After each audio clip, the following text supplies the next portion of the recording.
Hi everyone, it's Diane with SewBatik, and today we are going to talk about the Studio Tunic pattern, but I'm going to feature two different batik fabrics. The first version of this tunic I made out of our 8.6 ounce Batik Canvas, and this is the Gardenista vine motif in the shade of Lake.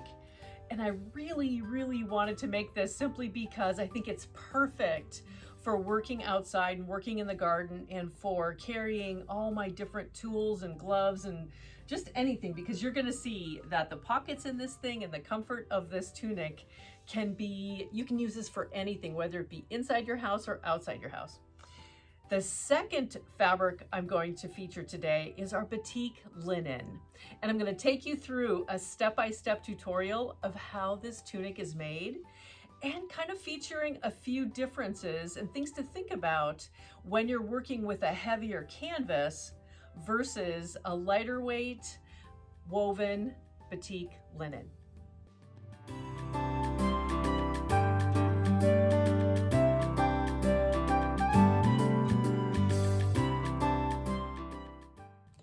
Before we dive into this step-by-step, I want to take you through a few of the features and details of the Studio Tunic itself. The pattern is written by Liberated, and I just, you know something, I think the cover of this pattern really made me want to make this. The style of the tunic is just so cute. It's so simple. You pull it on over your head, loose fitting, and it just, I'm going to use the linen version in the office here to hold all, scissors and different things that I'm carrying around from room to room.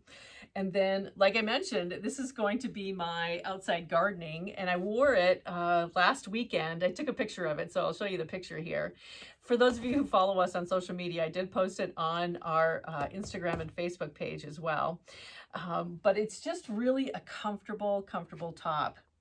The size ranges on this tunic are, I'm going to talk to you about the bust because I think it's important to always know the size range for the bust, even though with the open area underneath your arms and the loose fitting nature of the tunic itself, it's not probably the most important feature. Your waist and your hip measurement to give you enough room is really probably more important. But the bust of a 31 to a 58.5.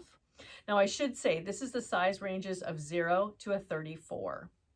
The waist measurements are a 25 to 52.5, and the hip is 33.5 to 61 inches.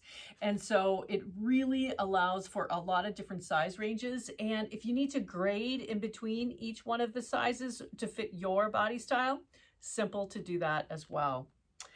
Now, she also has on this pattern different fabric requirements and yardages based off of 45-inch wide fabric, if you're using a cotton, for example, and 54-inch wide. With the canvas itself, our canvas is 57 inches wide. And so I followed the 54 inches that's on the back of the pattern.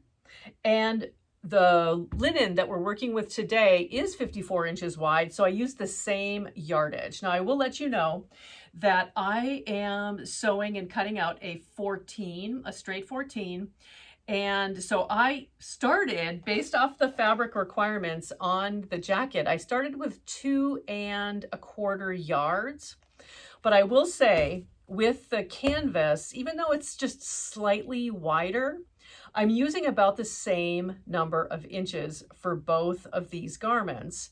And I'm able to make the tunic out of about 60 to 62 inches of fabric. So actually the yardage here for the 54-inch wide version of it, and maybe it's just simply my version of laying out the pattern pieces versus what's in the pattern itself as recommended pattern piece layout.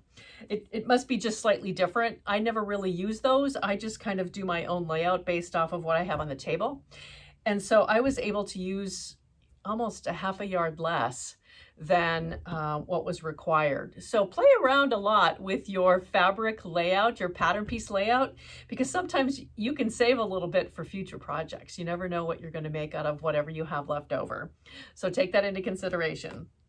The features of this garment, there are 2 views. So if you like a V-neck, which is what I selected, There's a V-neck version and there is a round neck. Now it's like a long oval round neck. So here is the cover of the pattern. I'll zoom in on that so that you can see that. And so this is the version of it that has kind of a round scoop neck to it. The pockets, I think, are the best feature of this whole thing. So there are huge pockets. I'm gonna kind of show this from a side angle here.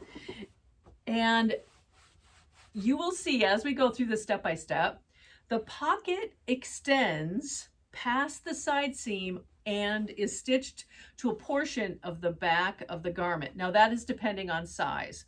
So the different size ranges, there may be a size where the pocket is actually on the front piece itself, but I'm one of these people who likes to always put the pockets on before I sew my side seams, just to make it easier, because you're working on a flat surface. You can stitch on your pocket and then stitch on your side seams to finish your garment. Well, here you can't do that. So there is a little bit of a tricky stitching when you're sewing the pockets on, because your garment is already sewn together. But I'll tell you kind of my little tips and tricks for how I did that when we get to that step.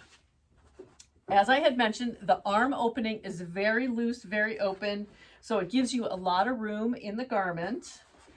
There is a back yoke, and there's a hanger tab on the back, which is so cute and easy to add. And there's a pleat down the center of the back to give it a little bit more body in the back as well. There, in addition to the two very large pockets, there is a smaller pocket kind of placed at an angle underneath the left side pocket. And one thing that she does mention in here, which I thought was very clever, is that depending on if you're right-handed or left-handed, place this small pocket where it works for you. So if you want to reach in using your right hand versus your left hand, place that pocket wherever you'd like, or add a second pocket in the identical spot on the other side. You can never have enough pockets. But there is a second stitch line in this pocket so that you can put a pen in here if you'd like. So compartmentalize your pockets based off of what you think you might be doing with your tunic.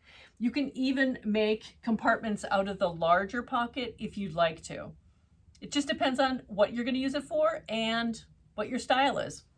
So I just followed the pattern instructions for the first tunic, and I may change it up a little bit for the second. But it is really a simple tunic, and as far as the length, I would say the pattern was written for somebody that is 5'5" and a C cup. I at first thought that this was going to be really, really long, but as you can see from, I can put up the picture of me wearing this tunic as well. I'm 5'7".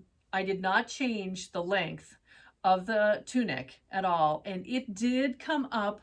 It has a deep hem, and so I think that is really what got me kind of off a little bit. I'm like, wow, this is really going to be super long, but it's not. The hem is 5/8 of an inch plus another 1.5 inches to give you a really nice weighted hem. And that makes all the difference in the world. But take the length of your garment into account before you cut out your pattern pieces, of course, using the length shortening and lengthening line that's on the front and the back of the pattern pieces, okay? Let's see, is there anything else we need to talk about? I think that's it. I just think it's going to be fun to take you through each portion of this garment construction. Oh, it does require interfacing for the neck facing, the top of each pocket, and the back facing as well, and the arm openings. There's a facing that goes around each one of the arm openings. But here's the thing, if you haven't read through your pattern, definitely take a moment to do so. She has a really clever way of attaching the interfacing.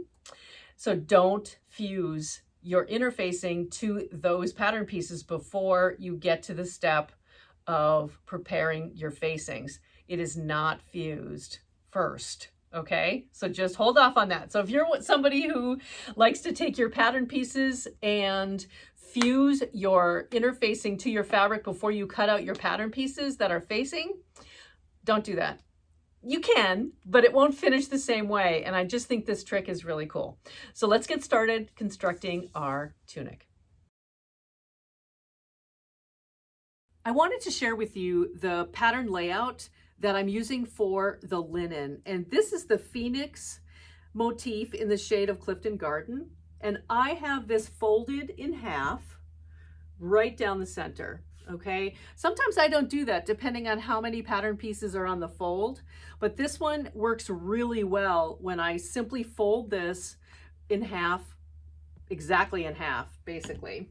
So I have this laid out where the back pattern piece is on the fold, and these are the pockets. These are the really large pockets. We need 2 of those.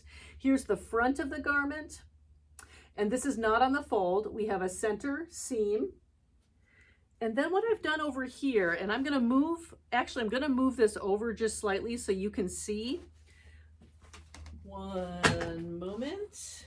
I'm going to pull this over like that. And so I have the back facing on the fold. Here is the back yoke on the fold. And then the back neck facing here. Oh, this is the front neck facing. Sorry about that. And the back facing here. Then we have our arm opening facing, the front and the back. Now this I have to pin down, but I wanted to make sure that everything would fit nicely here. And this is about, as I had mentioned, about, I think this is 62 inches of fabric that I'm using for a size 14 without changing anything in the length. The other 2 pattern pieces that we have to position are single pattern pieces. So this is the hanger loop. I'm going to put that one here or here, wherever I have a small piece of fabric left over. And again, make sure that you're following your grain line. And then I have 1 small pocket. But if you decide that you're going to make 2 pockets because you want one on each side, then definitely use a double layer here. Now I have to turn this because that's my grain. And you'll have 2 pockets here, but I'm going to only make 1. So I'll wait until everything is cut out, and then I'll position my pattern piece here right next to the selvage just to make sure that it is straight. Now the one trick too, I always really want to make sure that everything is straight on grain. So we want to take our ruler, and actually it's right here, and always make sure these grain lines, whenever you're transferring pattern pieces onto another tracing paper, make sure you copy those grain lines, because we want to make sure that that grain line is straight all the way across. It really is very important to measure across to make sure that that's on grain, okay? And I do that with each one of our pieces that aren't on the fold, okay?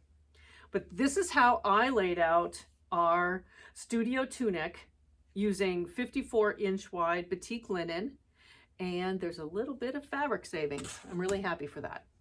So I'm going to go ahead and cut all of this out. Make sure that I trace any markings there. We also have a fold line marking. We have a bunch of notches on our arm opening just to make sure that the facings and everything matches. But I'm going to go ahead and cut all these out, and then we'll start sewing. What we're going to do first is finish each one of the facing pieces and add interfacing. The linen definitely needs a little bit of stability, so I am going to take the step of putting the interfacing on each one of these pieces. For the canvas version that I sewed first, which is the 8.6 ounce canvas, I did not use interfacing. It is very stiff and structured, and so the interfacing would just simply be a waste. So here's what we're going to do. In her pattern instructions, the instructions are to position each one of our facing pieces right side up. And I know this is right side up because I indicate each one with either a pin or a piece of tape that says the letter R for right side, however you want to mark your right side of your fabric. And you really need to do that for each one of your pattern pieces when you're working with a batik, because if you flip it over, it looks and should look almost identical. And so you just need to up front identify which is your right side of your fabric and which is your wrong side of the fabric. So I know this is the right side because I have a pin. Then take your interfacing piece, and with the smooth side facing the right side of your fabric, that's how we want to position this. We want to feel the sticky piece, the sticky side, up, okay? So we're basically going to sew right side against right side, which is a traditional way to put your pattern pieces together. Pin the outside edge here, and I'm going to get rid of this pin in here before I forget what I'm doing. And we're going to pin along the edge and sew a 1/4 inch seam all the way along the outside edge. We're going to do this for each one of our pattern pieces, okay, that are the facings. Now, I've already taken that step, so we haven't done any fusing yet, okay? So I'm just going to set this aside. So I took the other front armhole facing, and I've already sewn my 1/4 inch around the outside edge. Once we've done that, we want to clip this curve, you know, every 1/2 inch or so, or, you know, it can be even closer than that, because once we get around the curve, we want to be able to turn this right side out and not have a lot of bulk in that sewn edge, okay? I'm just going to finish clipping all the way around here. I really like this technique of adding the interfacing because it finishes the edge nicely. And typically what I'm doing is I'm fusing my pieces together. I'm taking this over to my serger or using an overlock stitch and edge finishing the outside edge of the facing. You can also, if you've already fused it, you can also take this and turn it under to the wrong side. Boy, I'm not getting that cut there. There we go. To the wrong side, a 1/4 inch, and then a 1/4 inch, and top stitch. Whichever way you would like to do that. Just make sure you're using the same seam allowance or finishing allowance on every single one of your facing pieces, because they all have to connect. So your front and back arm have to connect, and your front and back facing around the neckline have to match. So just be consistent with those. So now I've clipped the edges, and if you want to trim it down a little bit further, you can also do that. But what we want to do is we want to turn this right side out, and then either working with your fingers, I haven't yet put this on my ironing board surface, but pull that interfacing side around to the wrong side. Now you should know that your sticky side of the interfacing is inside. It should be touching the wrong side of your facing, okay? I'm going to slide over here, bring my ironing surface over here. So now what I like to do is I have this point-to-point turner, or whatever you have that has like a curved edge to it. And I'm just going to make sure that I'm using as much of my facing as possible, pulling this interfacing around, okay? And just get this kind of formed, because our next step is to fuse our interfacing in place. And once we do that, it's not going to move. So just make sure you're comfortable with how flat this looks. And, you know, you're working with linen, so don't stretch. You may have the tendency to try to stretch this, but don't do that. We just want to make sure that it is all in place. There we go. Get that started there. And then fuse it in place. And I'm going to shut off my steam because I really don't need the steam. And you see how nice this finishes? When I flip this over, you won't see any of the interfacing, and you don't have to do any extra step for edge finishing the facings. Okay, there we go. So now when I turn this over, everything is finished beautifully. So take a moment to finish every single one of your facing pieces. And while you have your pressing station all heated up, on a future step, I like to do things kind of that make sense all at the same time, but in a future step, we are going to fuse a little strip of interfacing that we've cut to the inner pocket, the small inner pocket, and that is simply nothing fancy with this one. We just want to make sure we're within the 5/8 inch seam allowance, and I just cut a little strip that I thought would actually fit. It's a little too long. So I'm going to trim that down, fuse this in place, and again, on the wrong side of this pocket, I'm going to set this aside, and then we also have our larger pocket pieces, and I'm just going to show you right up front, and then I'll fuse this in place. But the pocket itself has one little angle area that we're going to turn down, and then this is our pocket fold line right here. So on the wrong side of each of our pocket pieces, we're going to fuse a little strip of fusible.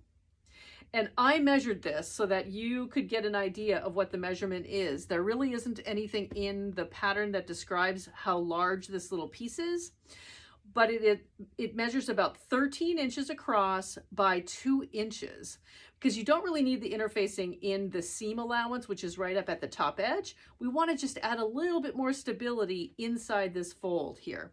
And so that's what I'm going to do. I'm going to fuse this little piece in here and be ready for when we assemble our pocket and add it to the front of our tunic.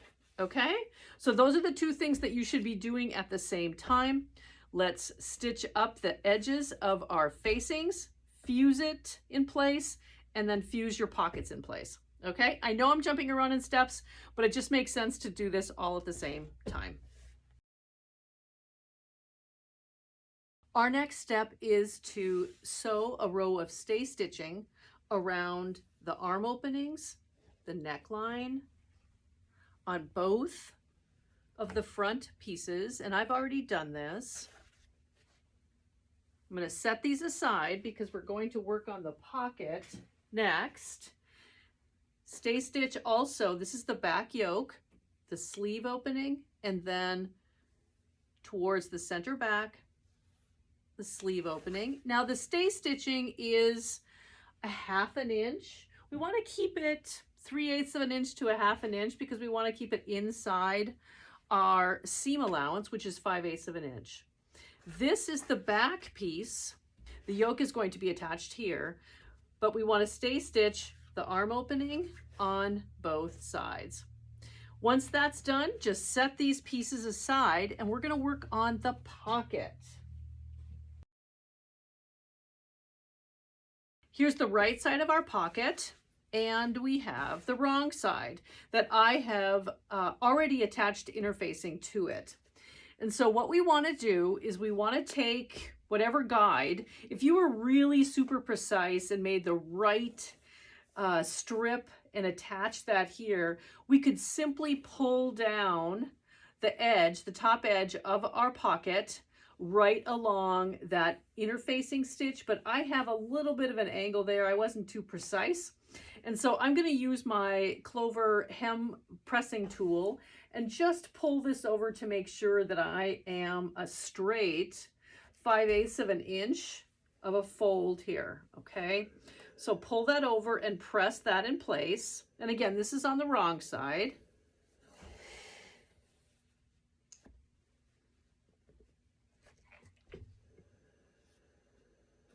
A little bit further. There we are. And now we're going to flip this over and we're going to press the top edge. Again, it's really great that the pocket already has all of the angles in the pattern piece itself. So we have our first 5/8 of an inch, which is folded to the wrong side. Now we're going to flip this around and we're going to fold it down to the right side, and then we're going to stitch it in place. Okay, so let's press this down. And if you aren't using interfacing, or if for some reason your angles are not where they need to be, this is a 2-inch fold. So we want to fold that back and keep this one as straight as possible as well, but it should naturally follow the angle of that pattern piece. So press this in place. And I just need to shimmy this over just a little bit more. There we are. And next we're going to go over to the sewing machine and we're going to stitch 5/8 of an inch seam allowance to tack these edges in place. But I did one more thing, because the next step, I'm going to show you my other pocket because I've already been to the sewing machine. I've stitched 5/8 of an inch all the way around. The reason I'm doing that on this linen, I did not do this on the canvas because the canvas is stiff enough to work with to be able to pull this over 5/8 of an inch and press it in place. But here's what we're going to do. If you go over to your sewing machine and you stitch your 5/8 of an inch seam to tack down the pocket facing, just continue sewing all the way around. This is your press line. It's a simple way to do it. Now I back tack, adding a couple of extra stitches right at that join here, because I really like everything to be crisp and to stay in place. There's nothing worse than having pockets where something is going to pop out. So we don't want to do that. So what we're going to do now is I like to trim. So I am going to trim away a little bit of this facing and add an angle here just so that it actually will lay nicely once we turn this right side out. So I get rid of that little extra spot. You can go even closer if you feel comfortable.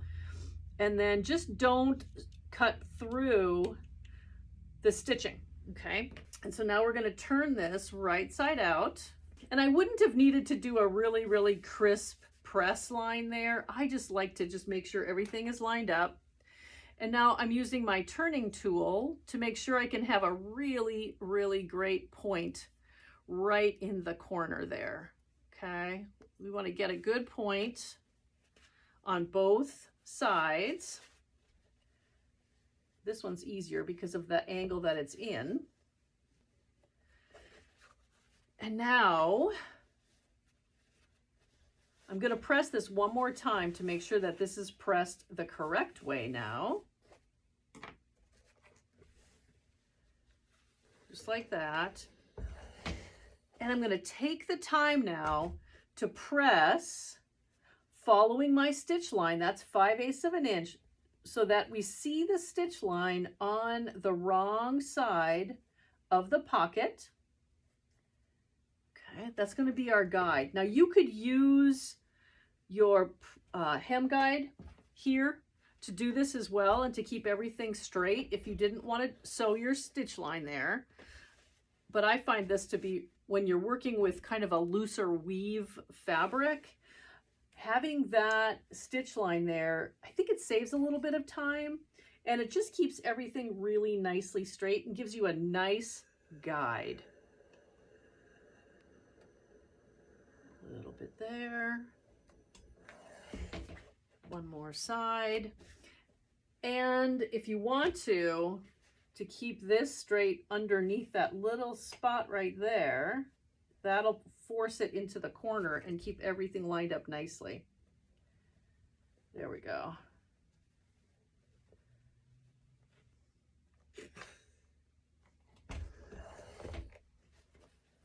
And then last but not least, our corners.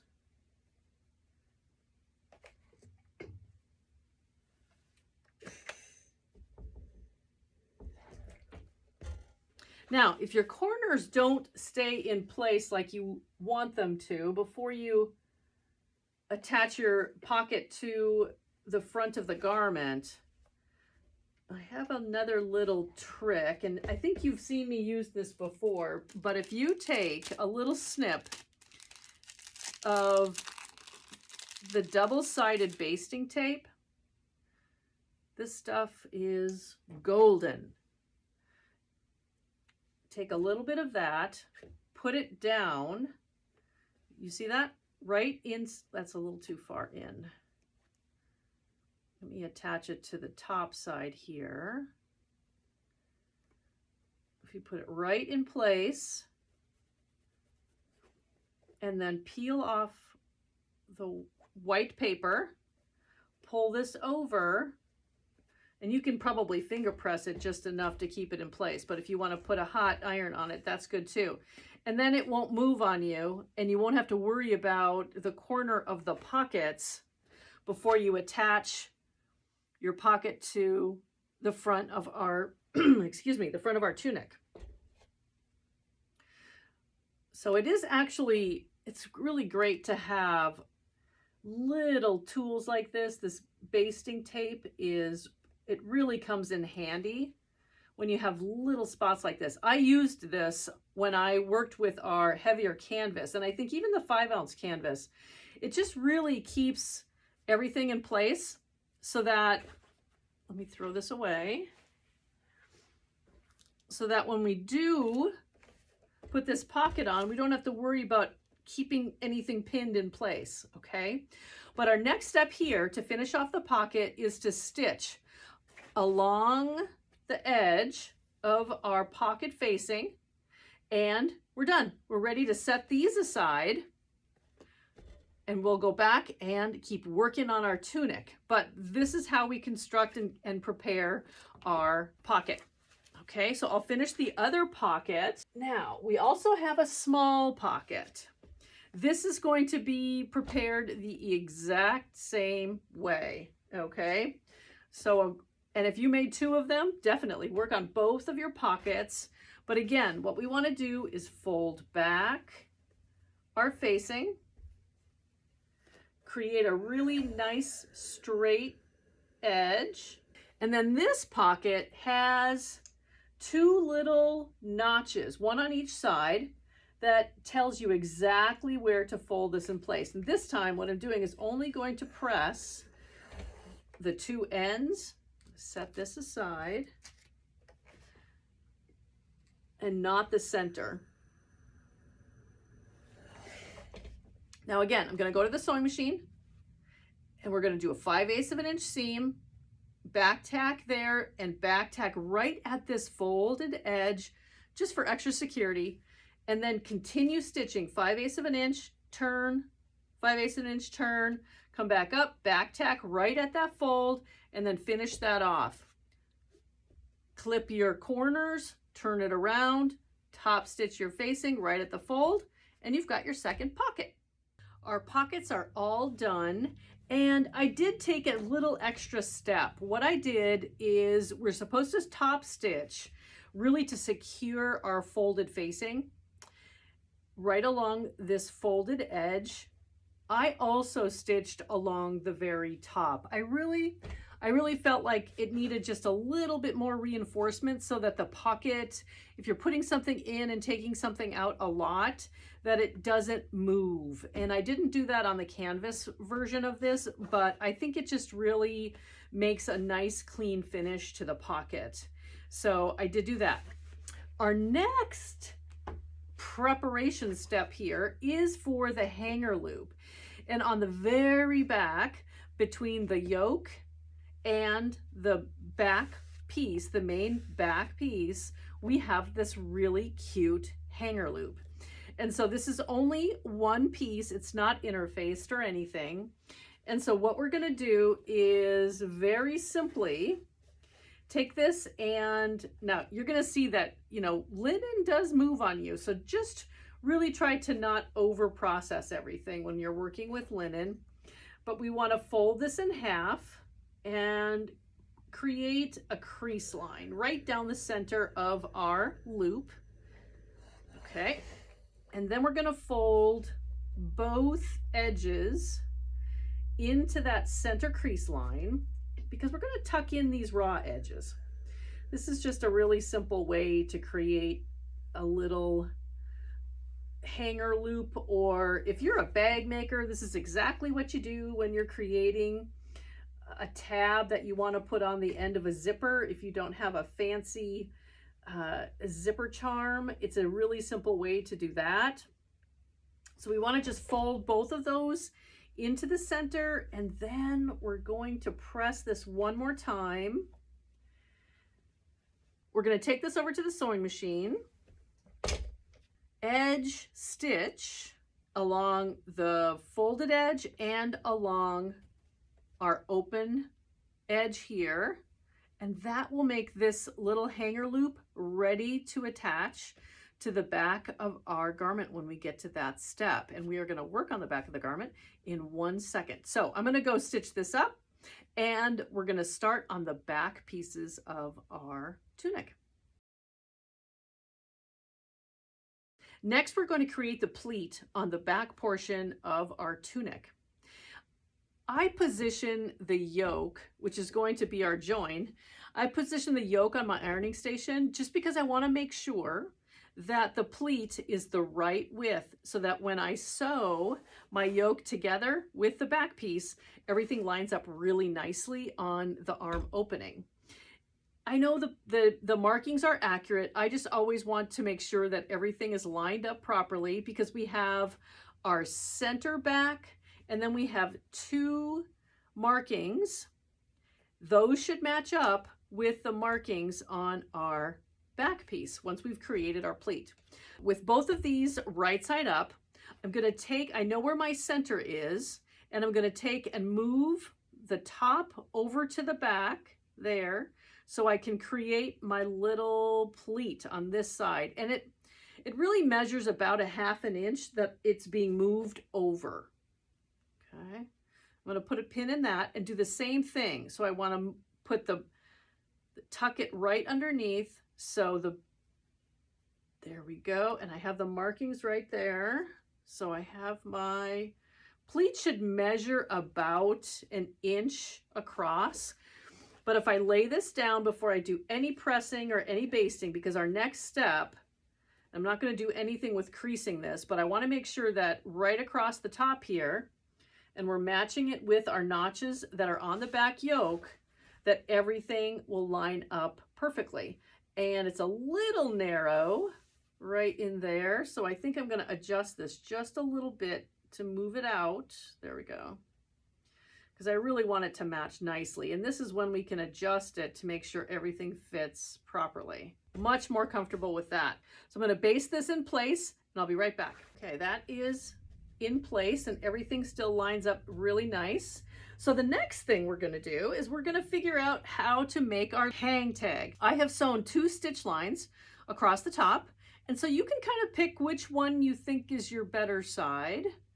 Fold this in half. You can put a crease there, or you can put a pin in the middle, so you know where that center is, because we're going to cut some of this off. This is longer than what we need.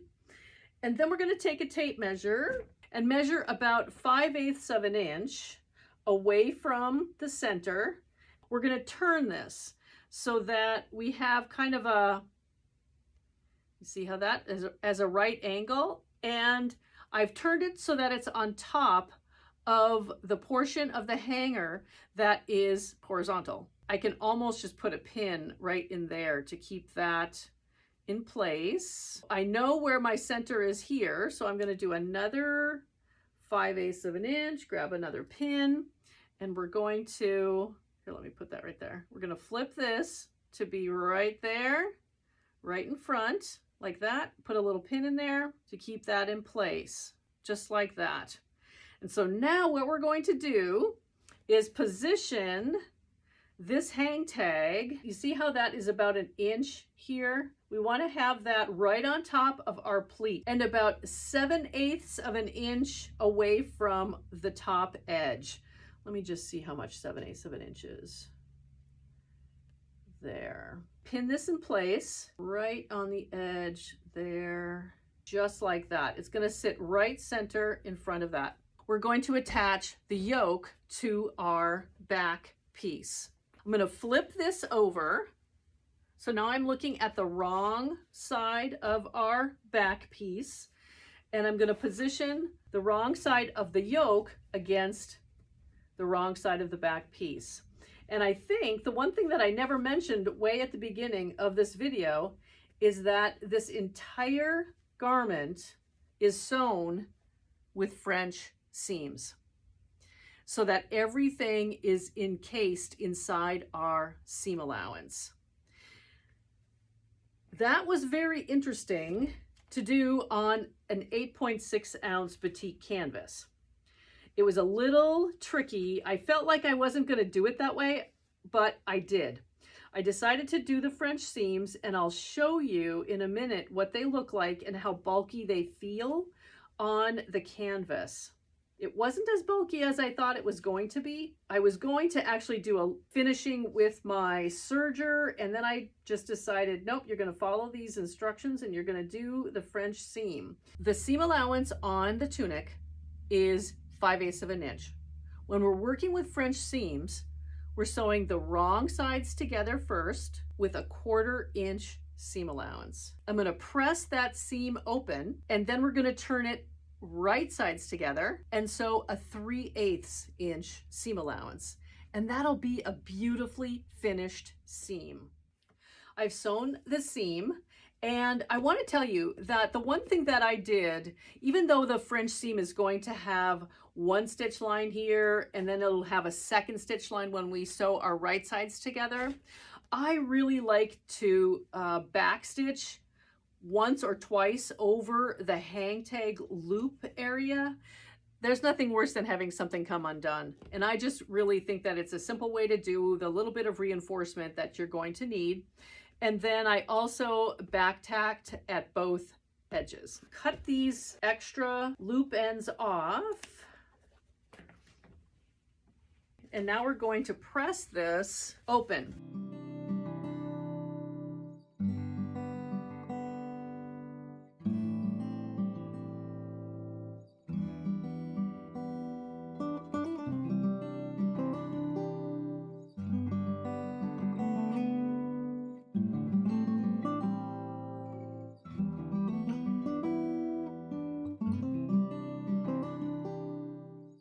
This is our right side. Next, we want to fold this down, and you'll see, look how easy that is to have a nice, crisp, open, folded seam area. I like to do just a little press here, just so slightly. Okay. I'm going to put a couple of pins in place right along here.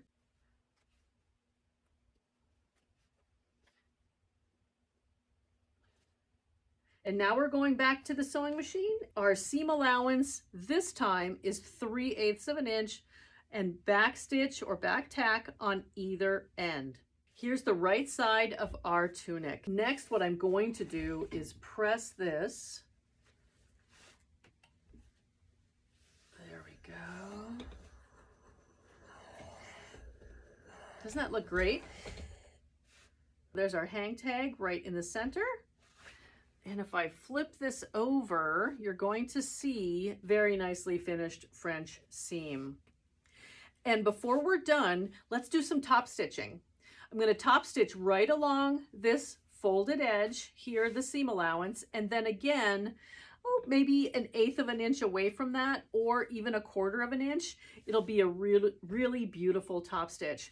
Now, if you have an edge finishing presser foot, this is a great time to use that to be very consistent with your top stitching.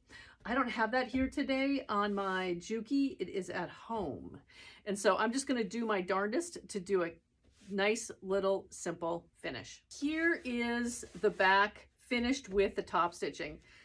I really like how it turned out, but I want to show you what the canvas version of this looks like. You can kind of hear it. It's a heavier, much heavier fabric, top stitched across the back with our loop. Now on the inside, let me show you this. I'm just going to pull this apart a little bit. It is really thick. Okay, it's thick. So when you stitch across the back here, when you're top stitching, I should say from the front, but when you're top stitching this, we have several layers of canvas here. We've got 4 layers in our hanger loop. We've got 2 layers, actually 4 layers, because it's a French seam. And so you really have to stitch slowly. I used an 80-12 top stitching needle in my sewing machine when I constructed the canvas version of this tunic. I used the same needle for the linen, but with the linen, it's very flat. I mean, there is not a lot of bulk there. Here, there is a lot of bulk. So the French seaming, even though it's really rugged, it's going to make this tunic last forever. It is a lot to sew through. And if I show you the side seams, which we're going to do next, I just love them. I love the French seam look on this canvas because I know how I'm going to wear this. I'm going to wear this out in a garden. It's nice to have the beautiful finish, and I think it will last a lot longer this way than it would if I simply did the serging. And this is how I finished my facing. I did not interface it, but I just wanted it to be a clean finish to it. So I did just serge the edge on this version, okay? And the V-neck front as well. Now it's time to work on the front of our tunic.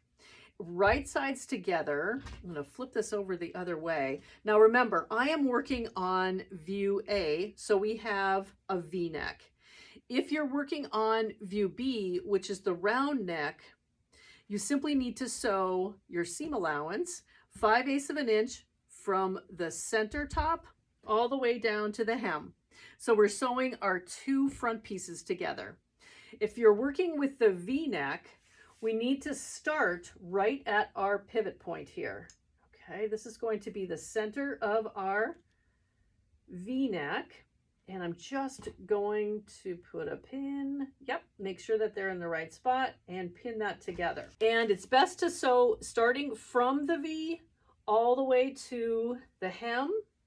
I'm just going to pin this along so that everything lines up. If you're working with a linen, it is going to, and I keep saying this, it will move on you a little bit. So we want to make sure that we're not distorting anything.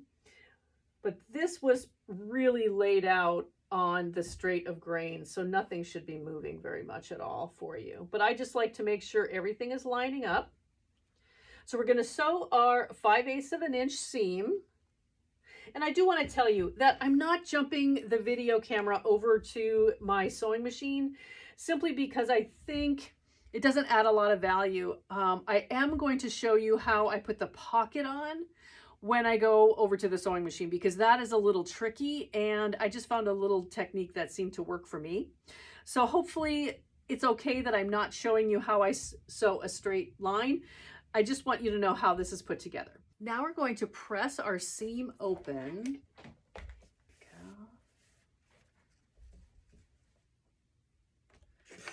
I have to let this warm up just a little bit, but this will be good enough to get us going here.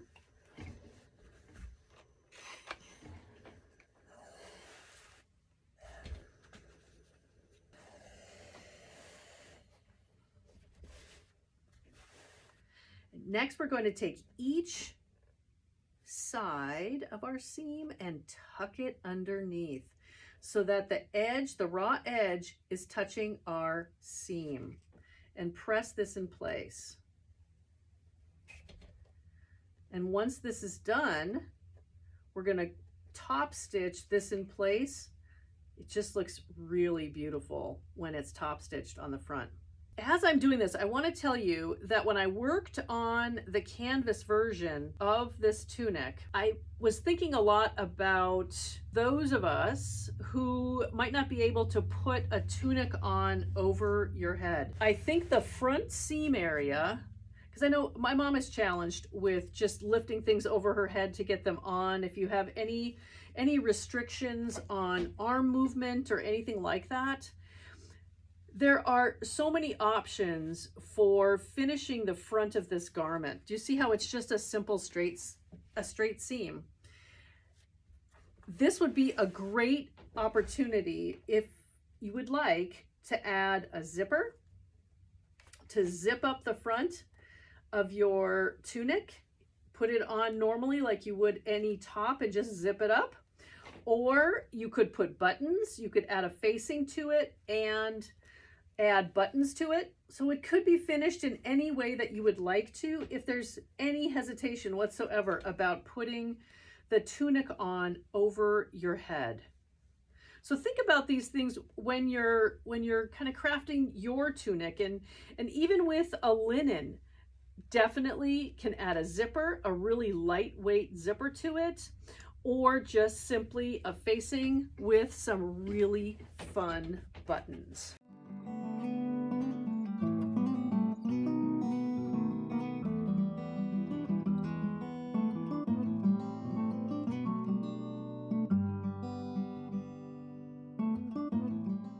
Turn this over, and from the top I'm going to just simply stitch like 1/4 of an inch away from the edge, creating a really beautiful finish. So here is the inside or the wrong side of the front seam, and it looks really, really nice. I really love how it turned out. I think just the edge finishing when you're 1/4 inch away from the center seam just makes it look so finished and professionally done. I just love it. Okay, now I can get rid of any stray pins here because I have my distinct right and wrong side. So now what we're going to do is we're going to turn this over, and with the wrong side facing, and we're going to sew our shoulder seams together with the back piece. And again, this is a French seam style. So we have wrong sides to wrong sides right up here at the shoulder. We'll pin those together, and we're going to sew 1/4 inch seam. And then we're going to come back to the table. By the time you finish this video, you're going to know exactly how French seams are done, and you're going to have that in your head for the rest of your life. Unless you already know this, which you probably do. We're going to sew 1/4 inch seam. We're going to come back and we're going to press this open, trim it down if you'd like to, but make sure that all the threads are gone. Turn it right side out, sew a 3/8 of an inch seam, and press our seam towards the back.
So here we have the French seam, and I said to press the seam towards the back, but we want to press it towards the front.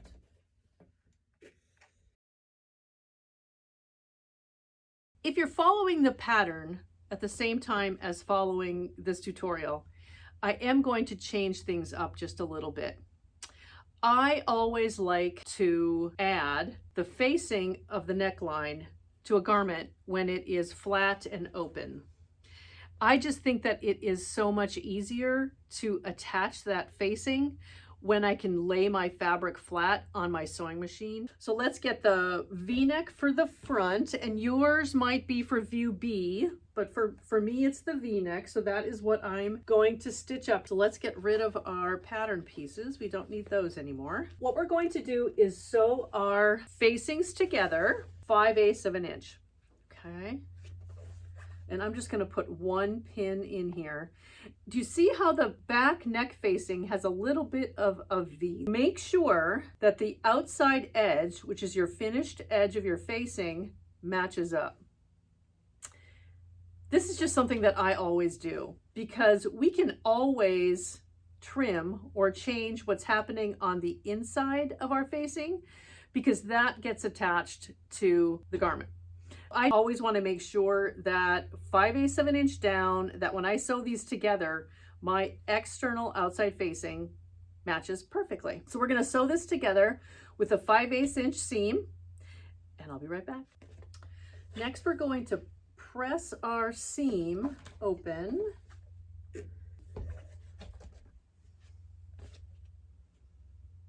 If you have a serger or wish to finish off the inside edge of our seam, go right ahead and do that. Now is a perfect time to finish that off. Next, I'm going to trim this center piece right here a little bit to get rid of that excess facing. There we go. Now we can go ahead and sew each one of the armhole facings front to back together and have that step done as well. So feel free to go ahead and do that. But what I want to do right now is continue adding the facing to our garment. Open this up, right side out. There we go. And we're going to pin our facing right sides together, and I always start by matching the center back and then the shoulders and then the front of the V. However you want to do this, this is what I do, and I just like to make sure that that is in place and our seams are matching. Now, if you've serged this seam closed, just make sure that you see how the shoulder seam is pressed to the front of the garment. You could simply press your serged edge to the back of your facing and everything will match up perfectly. So that is a little tip if you'd like to do that. Now the front of our V, let me pull that up. I always want to grab that center dot, and we want that to match the center front dot of our V. I'm going to turn it sideways because there's really nothing to pin it to right in the front. The other shoulder, and then use as many pins as you would like to keep the facing in place. And we're going to sew our seam allowance. Again, this is 5/8 of an inch all the way around the neckline.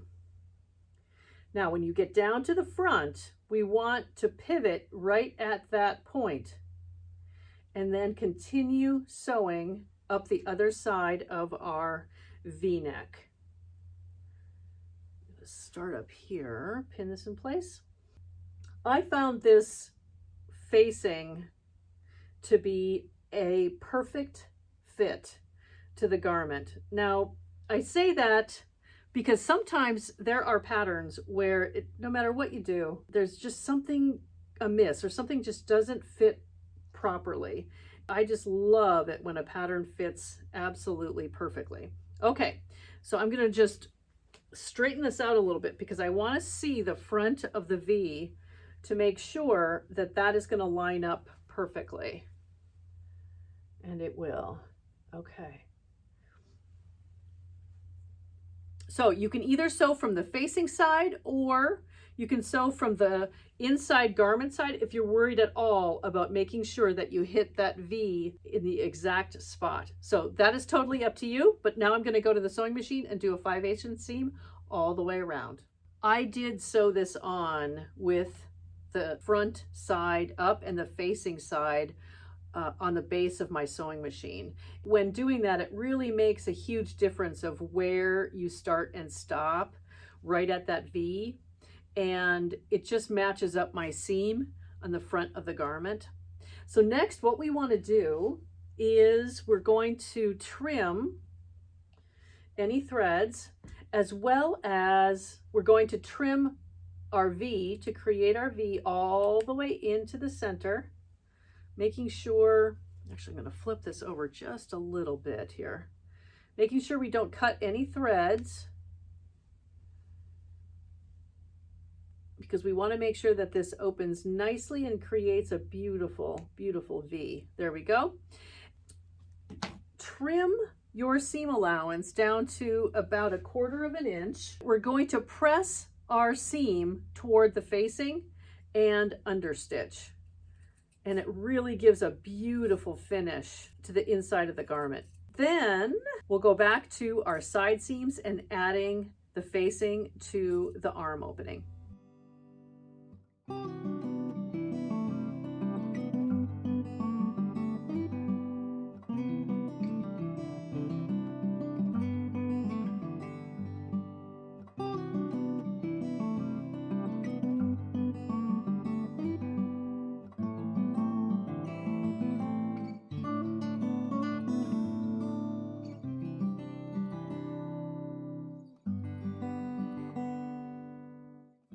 Finished the understitching, and I really, really love how it turned out. So next, what we want to do is press the facing towards the wrong side, and then we're going to top stitch.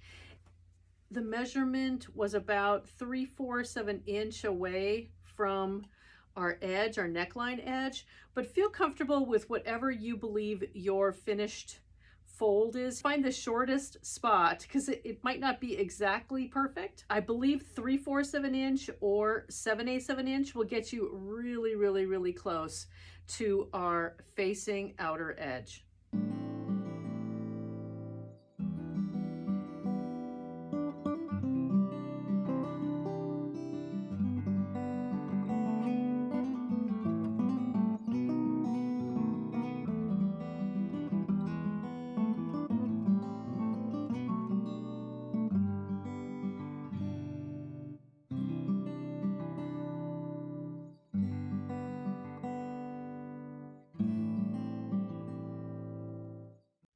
So I'll top stitch 3/4 of an inch all the way around our facing. The top stitching is done, and I really love it. I did top stitch on the right side so that I knew exactly where to stop in the V. And I will tell you that I did take a couple of tinier stitches to make sure that it would stop precisely on that V. Now, with our wrong sides together, we're going to finish our French seam on both side seams, and the sequence for our French seam, and I think you've probably got it memorized by now, is we're going to sew 1/4 inch. We're going to press this open and then trim it up if you need to get rid of any threads. Turn it right side out and then sew 3/8 of an inch. Turn it the other way again, and we're ready to go. Our next step, once we've finished our side seams, is to sew our armhole opening facing, and then we're going to attach our facings and pockets. I'll be right back. I finished sewing our side seam, so now we have our tunic that is ready for the arm opening facing. We did not sew the arm openings in a prior step, and so I went back, and what I want to do here is just kind of lay this out. The back arm facing has a straighter area and then a curve, and then we also have the front arm opening, same thing, a straighter area and then a curve, a more distinct curve. This is the shoulder. This is the arm opening right at the main portion of our tunic.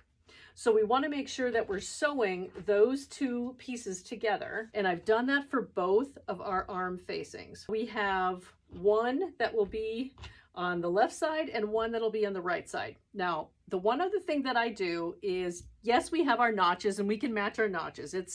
That's easy to do, but I always like to place a pin on the front piece.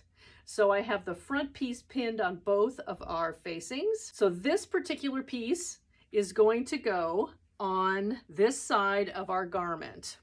And so with right sides together, let's pin this in place. And you know, we're going to do the exact same steps that we followed when we attached the neckband to the tunic front and back. We are going to sew our 5/8 inch seam allowance. We're going to trim that seam allowance down to 1/4 inch. We're going to understitch by pressing our seam towards the facing and then press our facing towards the wrong side of the garment and top stitch 3/4 to 7/8 of an inch away from the finished edge of our arm opening. I finished the arm openings. We have sewn our facing on. We did all of the trimming and the understitching and then top stitched about 3/4 of an inch away from the edge.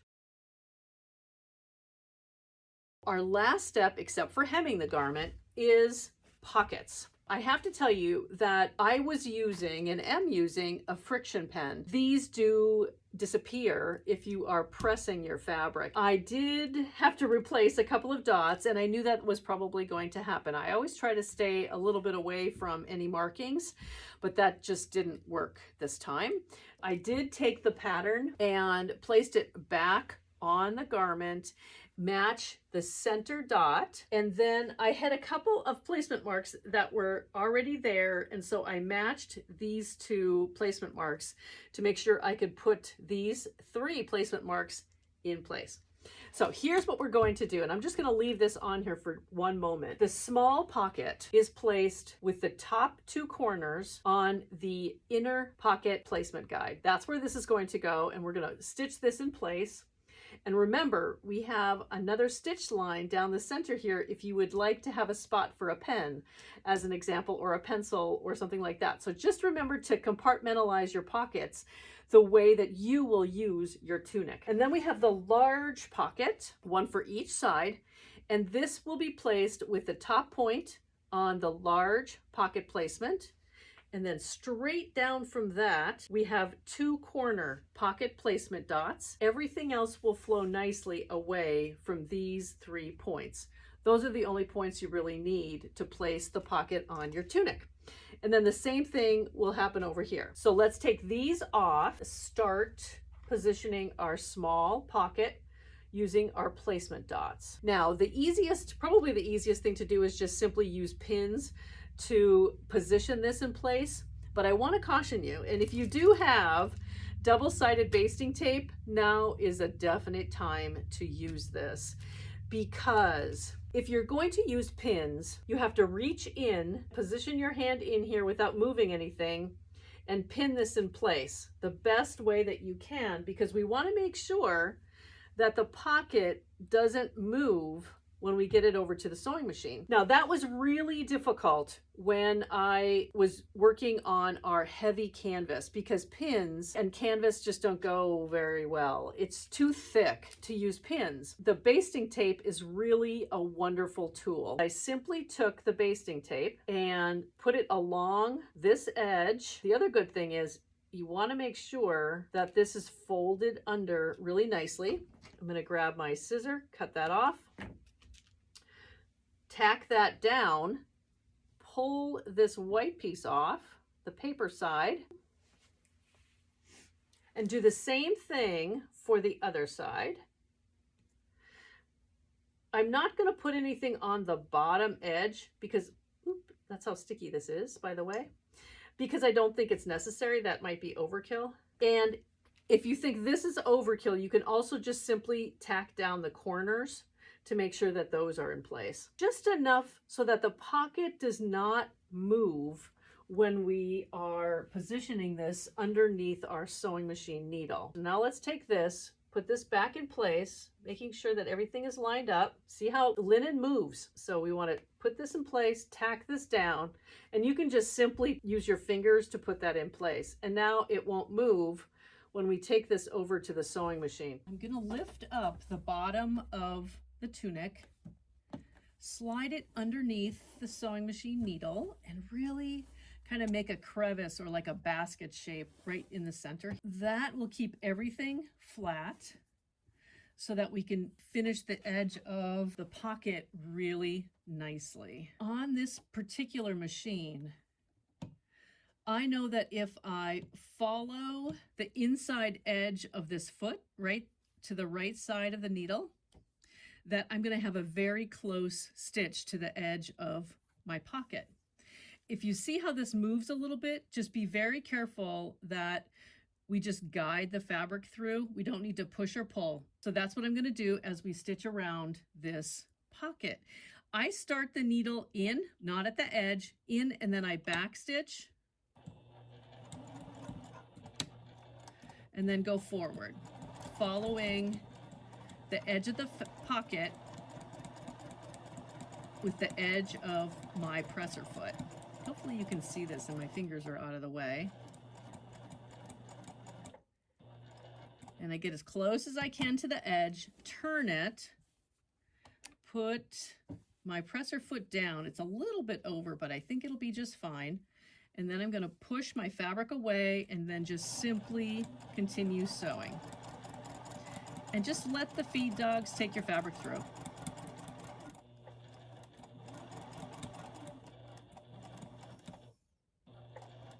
There we go. Turn. Drop the presser foot down. Make sure everything is straight. And you know what I forgot to do? I forgot to do my stitch line coming up to create my pencil pocket. Okay, I'll do that on the way back. But right now we're going to finish this edge here. Going to get this out of the way. There we are.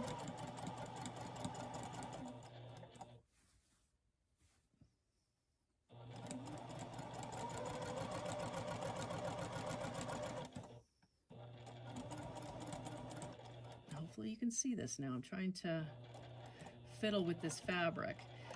I am going to go back and back stitch here because I think it's important to keep this pocket in place.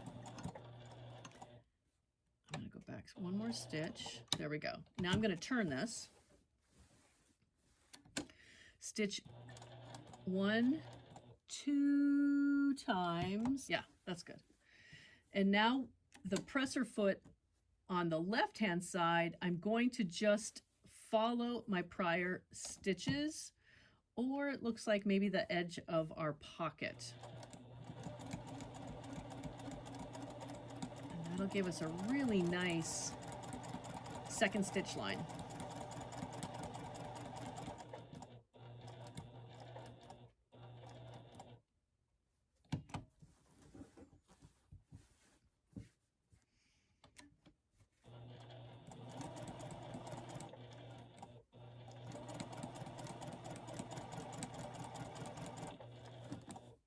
Now I'm going to stop. There we go. Right on that pencil line where we can have a compartment. And I'm going to stitch up and back down again without pulling this any direction here. There we go.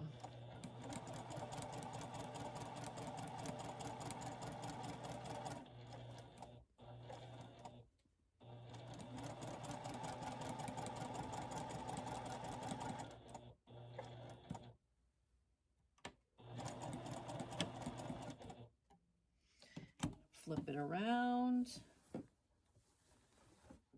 There we go.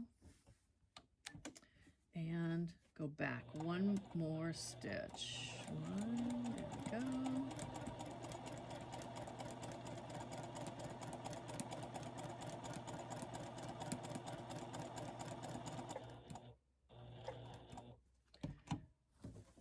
And turn it and go up the other direction.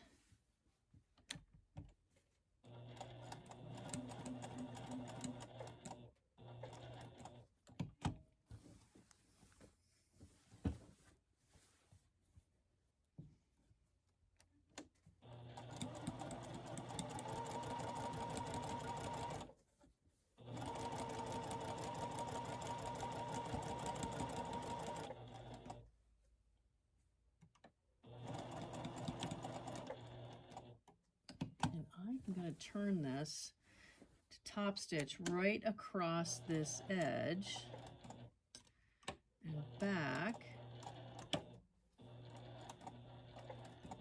And down, because I don't like thread that ends right at the end of a pocket. There we go.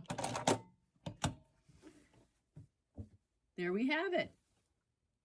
Our pocket is in place, and now we're going to go back over to the other table, tack down the large pocket, and then top stitch. This pocket looks so cute. The next thing I want to show you before attaching both of the large pockets, if you're wondering about the pocket placement, each one of the top pocket markings for the point of the pocket is 3 inches on either side of the center seam. So that's one way just to make sure that you feel comfortable that everything is centered on your tunic. And then follow that down to the first 2 dots. And the pocket is positioned straight with the center of your tunic. And so that top placement mark is also 3 inches from the center seam, as is this pocket placement on the other side of our tunic. So those need to be in alignment, and then we're about 1 inch away from that second placement. So everything should just kind of line up. So the first thing that we want to do is secure these 2 spots. I am going to use what I just feel is the best way to put this on, which is with the basting tape. And I'm just going to tape this right up here, just a couple of spots.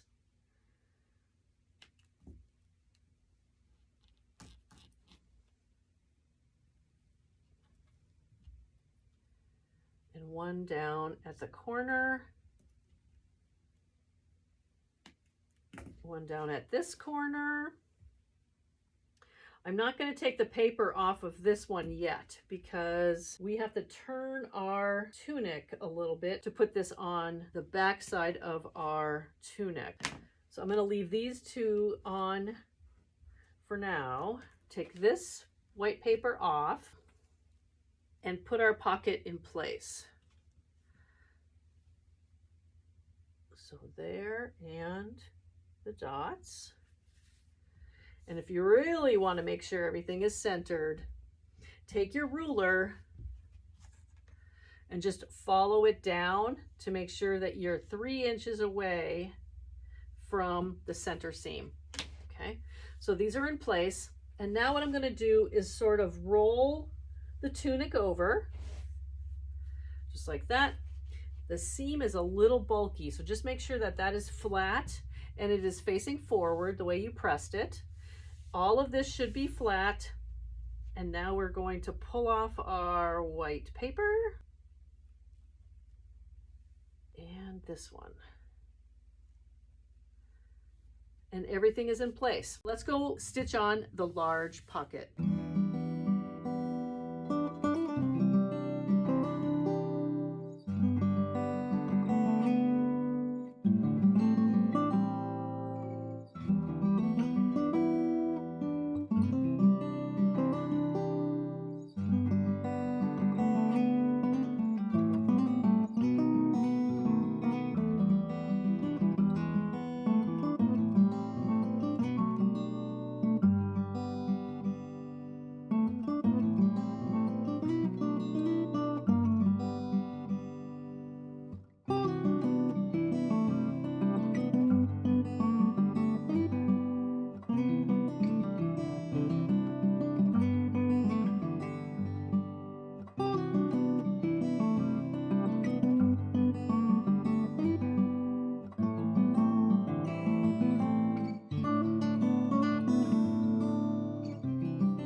Here we are. Both large pockets are a small pocket with the little pencil holder placement in it. And so we have one step left, and that is the hem. Now, I'm not going to take you through the step-by-step of how to do the hem. What we're going to do is press under. I'm just going to use one side of this, but we're going to press under 5/8 of an inch and use your tape measure or whatever tool you like to use to make sure that you have a consistent 5/8 of an inch. Press this in place, turn it up one more time, 1.5 inches. Press that. Using pins along the way, top stitch all the way around your hem, and your garment will be complete. I want to mention one thing before we go any further. Actually, what I am going to do is press the side seam. It gets a little bulky. So I'm going to do this right here so you can kind of see what I did. And I needed to do this on the heavier canvas. So if you're working with heavier fabric than the linen, this is what I did. So I'm going to take my guide and I'm going to press up this portion of the hem 5/8 of an inch. And now with linen, be very, very careful. We don't want to stretch. We simply want to create our hem. We're going to push this up another 1.5 inches. Let me get this to 1.5 inches.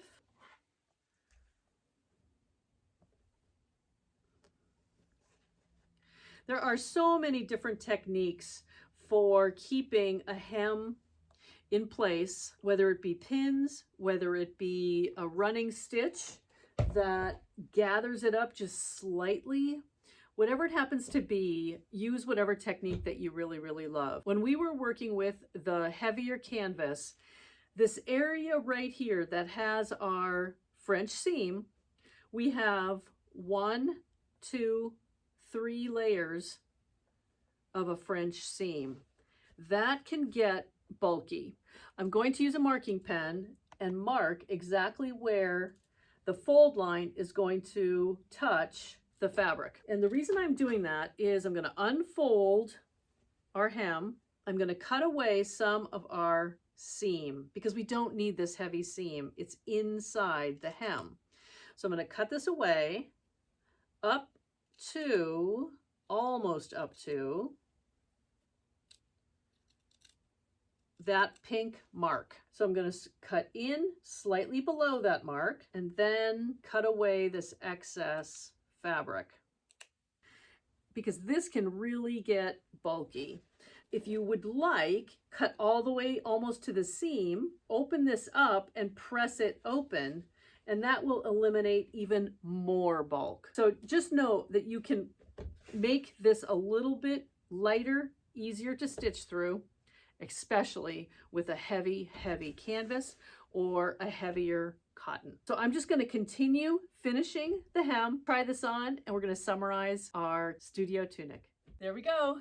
Thank you guys for sticking with me through this step-by-step tutorial. Even though I didn't go to the sewing machine very much, I think you understand some of the tips and techniques for sewing up the Studio Tunic, both in our heavier 8.6 ounce canvas and our Batik linen. Now, I probably didn't wear the right shirt to show you what this looks like because this is a linen shirt. A V-neck with a V-neck is probably, I don't know about that, but I really do love it.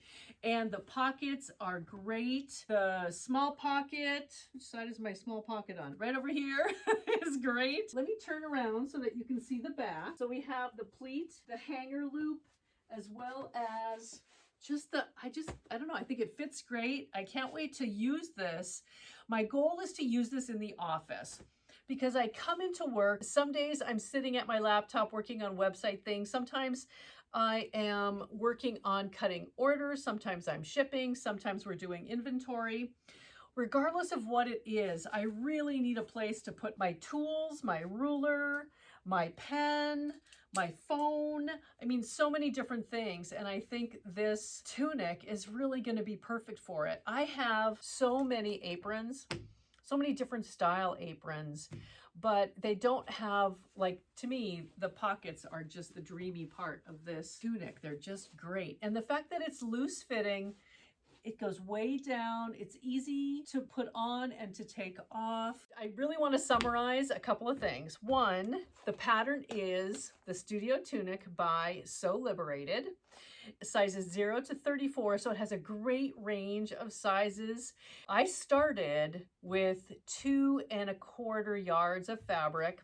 I did end up with, let me see what I had left. You know, besides your normal scraps from cutting around each one of the pattern pieces, I ended up with a good strip. This is 15 inches from selvage to selvage, and then there's a little bit more that you could do some patchwork out of or something like that. So I keep, of course, every one of these strips because I think it would be fun to mix and match some of these fabrics and make your own fabric palette and then cut out another Studio Tunic. Patchworky, you could put different pockets. You could have a hand-dyed sage as a pocket. You know, it doesn't matter what, just be creative and show your own individual style with your fabric. I will have, right now on the website, we do have kits for the canvas version of the Studio Tunic.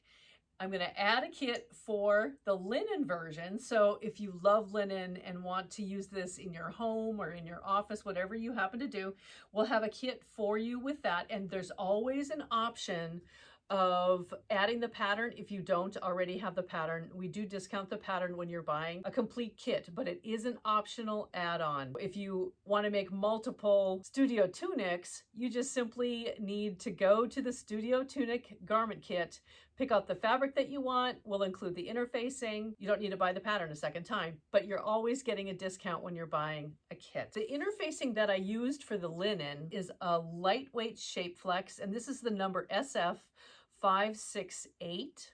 We have it on our website as individual if you would like the interfacing, but this is what we're going to include in our kits.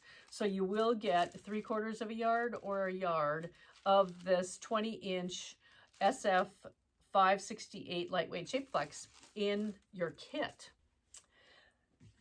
So if you have any questions about sewing the tunic, working with our Batik Linen or with our Batik Canvas, put a question down below in the comments and I will respond promptly. And I hope you like this video. Subscribe to our YouTube channel if you're not already a subscriber, and follow us on our website and emails and all those good social media outlets that we all love to follow. Until next time, keep sewing, smiling, and sharing.